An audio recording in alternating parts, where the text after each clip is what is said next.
2 tahun yang lalu, saya jalan ke 4 negara Afrika dan cukup lama tinggal di sana. Dan rencananya akhir tahun ini, saya akan ke Afrika Selatan juga cukup lama rencananya tinggal di sana. Saya cukup serius mempelajari Afrika. Prediksi saya mungkin bisa dikatakan nyeleneh, tapi itulah sontoloyo. Prediksi ini sebenarnya untuk saya pribadi, bukan untuk semua orang. Tapi kalau ada yang setuju, boleh juga dipakai sebagai referensi. Menurut saya, dalam 40 tahun ke depan, label Made in Afrika akan ada di mana-mana, seperti Made in China hari ini pada banyak negara di Eropa, seperti pada pakaian, handuk, gadget, handphone. Yang kita tahu pada saat ini di Eropa adalah kebanyakan Made in China. Prediksi saya berani mengatakan lebih jauh. Produk-produk Afrika sebentar lagi akan menggantikan barang-barang yang saat ini dibuat perusahaan Cina daratan, di mana Cina berencana memindahkan banyak pabriknya ke Afrika. Strategi ini seperti Amerika memindahkan pabriknya ke Cina di tahun 90-an, di tahun 2000-an. Banyak kemajuan telah dibuat oleh Afrika dengan perkembangan industrinya selama 10 tahun terakhir. Sebagian besar negara Afrika telah menikmati pertumbuhan ekonomi yang berkelanjutan, dalam beberapa kasus dengan tingkat pertumbuhannya di atas 5%, didukung oleh kenaikan harga komoditas, surplus anggaran, banyaknya investasi, dan mulai sedikit konflik. Bahkan di beberapa tempat konfliknya sudah hilang. Sektor jasa berkembang di seluruh benua Afrika. Sementara boomingnya telekomunikasi didorong juga oleh penggunaan ponsel. Penetrasi internet sangat berperan untuk majunya Afrika. Terutama yang paling utama adalah sektor layanan keuangan, sangat dinamis. Benar ada fakta bahwa 28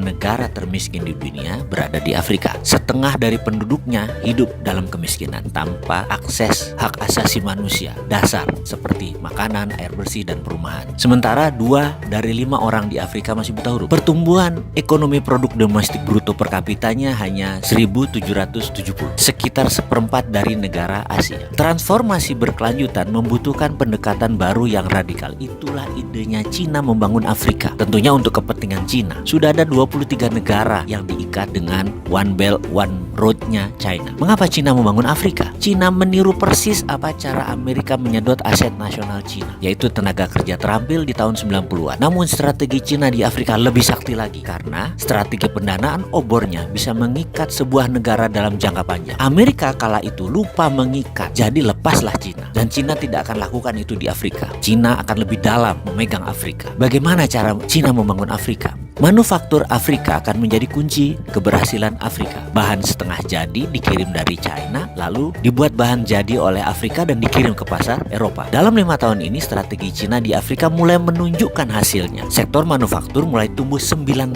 per tahunnya, dan sektor pertanian tumbuh 17%. Walau Afrika saat ini hanya mengontribusi 2% dari manufaktur global, tapi kemajuannya terlihat jelas. Uni Afrika telah menempatkan sektor manufaktur di jantung agenda 2063-nya. Kerangka kerja strategis untuk transformasi sosial ekonomi benua ini selama 50 tahun ke depan, yang memiliki perjanjian dan dukungan penuh dari semua 55 negara, ditambah obor Cina. Saat ini, sebagian besar industri Afrika awalnya berfokus pada perakitan bernilai tambah rendah. Namun dalam 5 tahun ke depan, karena bahan baku yang diperlukan tersedia secara lokal, akan mulai ke arah produksi industri bernilai tambah tinggi. Cina di Afrika sudah mulai membangun industri bernilai tambah tinggi seperti perusahaan petrokimia dan berbagai mesin produksi lainnya. Industri petrokimia di Mesir misalnya, potensi untuk menciptakan ribuan tenaga kerja langsung, dan saya perkirakan akan membantu melipat gandakan ekspor Mesir dalam beberapa tahun ke depan. Untuk pertama kalinya Afrika akan memiliki industri dasar seperti plastik, bahan bangunan, suku cadang otomotif yang memungkinkan mereka memproduksi berbagai macam perakitan secara lokal. Afrika itu mulai menggeliat positif, terutama pada saat ketegangan perdagangan antara AS dan Cina yang berdampak pada produksi kedua negara tersebut. Kebanyakan Afrika yang mengambil keuntungan. Secara demografi, Afrika pada tahun 2050 akan memiliki tenaga kerja yang lebih besar dan lebih muda dari Cina atau India. Sektor manufaktur